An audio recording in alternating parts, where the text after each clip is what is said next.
बच्चों, आज के इस वीडियो में हम लोग एक बड़ा ही इंटरेस्टिंग टॉपिक डिस्कस करने वाले हैं। वो ये है कि किसी त्रिभुज का क्षेत्रफल ज्ञात करना जिसके शीर्षों के निर्देशांक ज्ञात हैं। तो यहाँ पे हमारे पास एक त्रिभुज है ABC। इसके शीर्षों के निर्देशांक आपको पता है x1 y1, x2 y2, x3 y3। बच्चों, ये जो त्रिभुज लिया गया है ये प्रथम चतुर्थांश में लिया गया है। ये हमारी x एक्सिस है, पॉजिटिव x एक्सिस, ये पॉजिटिव y एक्सिस, ये मूल बिंदु है। और इस एक्सिस के रिस्पेक्ट में इसके निर्देशांक x1 y1, x2 y2 और x3 y3 हैं। अब आपको त्रिभुज ABC का क्षेत्रफल निकालना है। तो तरीका ये है बच्चों कि हम पहले एक पंचभुज ACFDB, ये जो पंचभुज है इसका क्षेत्रफल पहले हम निकाल लेंगे और इस पंचभुज के क्षेत्रफल में से ये जो चतुर्भुज है BCFD, इस चतुर्भुज के क्षेत्रफल को माइनस कर देंगे। तो यहाँ पे वही हमने लिखा हुआ है, एरिया ट्रायंगल ABC बराबर एरिया पंचभुज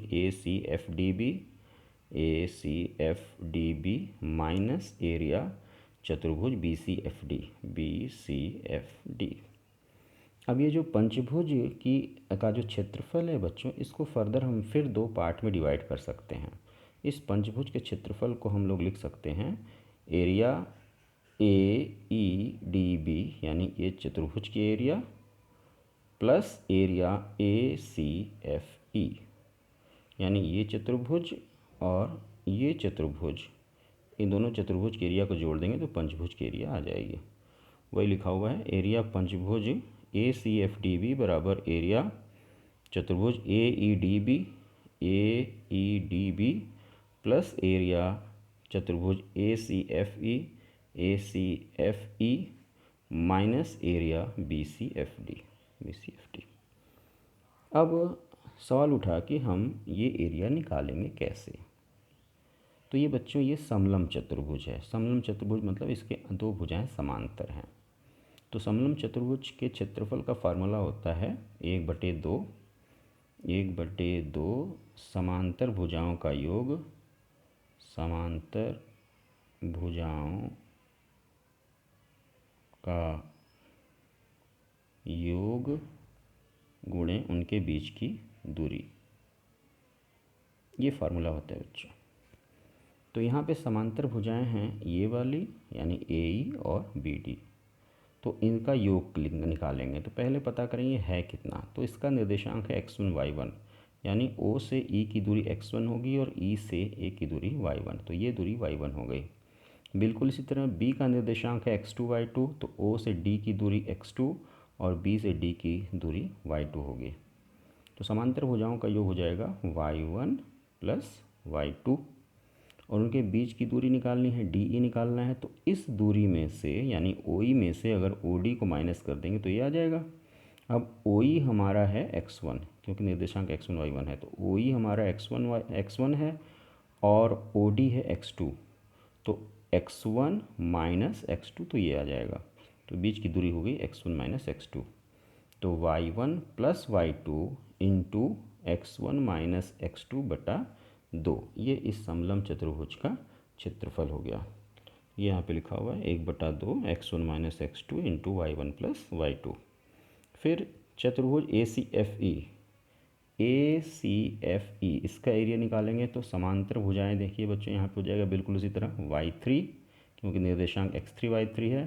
तो y3 प्लस y1, समांतर भुजाओं का योग हो गया y3 प्लस y1। और बीच की दूरी निकालना है। तो यहाँ से यहाँ तक की दूरी होगी x3, क्योंकि निर्देशांक x3 y3 है। तो x3 और ये है x1, तो x3 माइनस x1, तो ये दूरी हो जाएगी x3 माइनस x1। तो y3 plus y1 into x3 minus x1 by 2। तो ये हो गया आपका 1/2 x3 minus x1 y3 plus y1। और फाइनली हमारा बच गया BCED। तो FD होगा, हाँ BCFD का क्षेत्रफल निकालना है। तो BCFD, तो समांतर भुजाएं हो जाएंगी y3 प्लस y2 और ये दूरी निकालनी है, तो यहाँ से यहाँ तक x3 हो जाएगा, यहाँ से यहाँ तक x2 हो गया, तो ये दूरी हो जाएगी x3 माइनस x2। तो y3 plus y2 into x3 minus x2 बटा 2। तो ये देखिए यहाँ पे लिखा हुआ है 1/2 x3 minus x2 into y3 plus y2। ये हमको इस त्रिभुज की एरिया मिल गई। हमने ये एरिया लिया, ये एरिया लिया, दोनों को जोड़ा, उसमें से इस एरिया को माइनस कर दिया, तो ये रिज़ल्ट हमारे पास आया। इसी रिज़ल्ट को बच्चों अब हम रीअरेंज करेंगे। तो 1/2 हमने यहाँ रहने दिया। हम क्या करेंगे, x1 लिया हमने यहाँ से, इस पूरे में इसका गुणा कर दिया, x1 into y1 plus y2, minus x2 लिया, इस पूरे में गुणा कर दिया।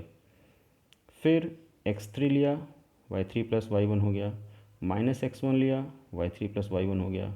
फिर x3 लिया, y3 प्लस y2 हो गया।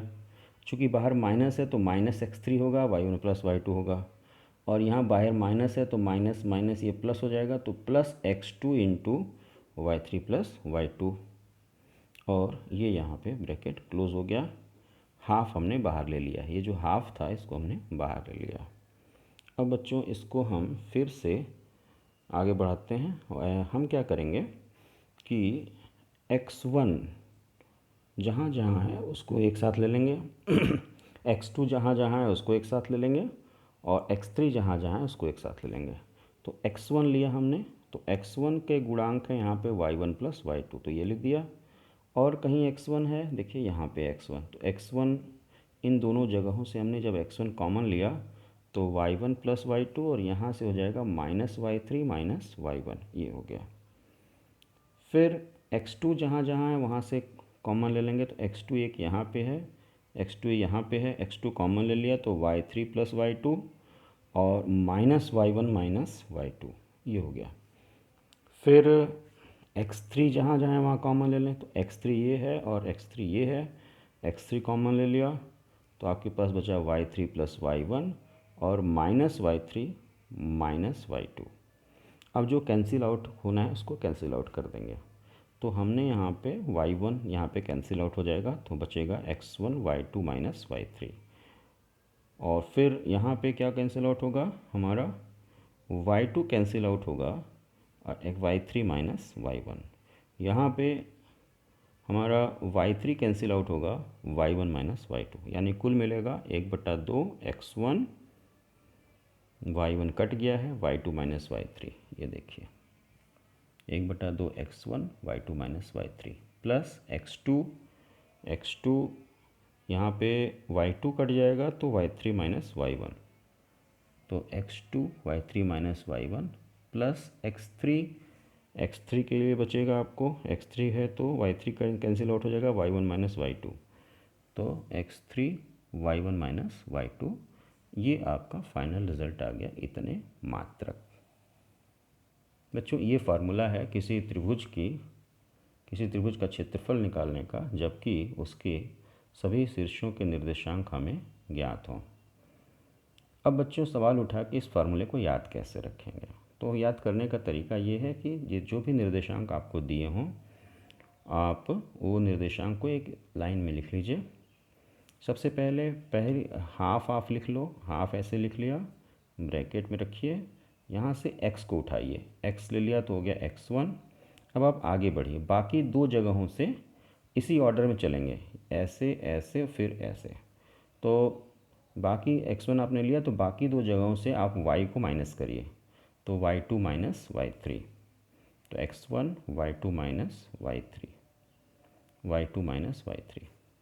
अब आपने अगला लेना है, x1 यहाँ से ले लिया, अब आपने अब आगे लीजिए प्लस x2 आपने जब सेलेक्ट कर लिया तो अब आगे बढ़ेंगे y3 और फिर y1, यानी y3 माइनस y1, फिर प्लस अब आगे बढ़िए, x2 ले चुके हैं, अब आप x3 लीजिए, x3, फिर आप आगे बढ़ेंगे तो y1 माइनस y2, यानी आगे से आपको y लेना है, x लेंगे और उसके आगे दो जगहों से आपको y को लेना है। तो जो आपने x3 लिया तो आगे के दो जगहों से यानी y1 माइनस y2, और इस ऑर्डर में चलेंगे y1 माइनस y2, ये आपके त्रिभुज का क्षेत्रफल हो गया।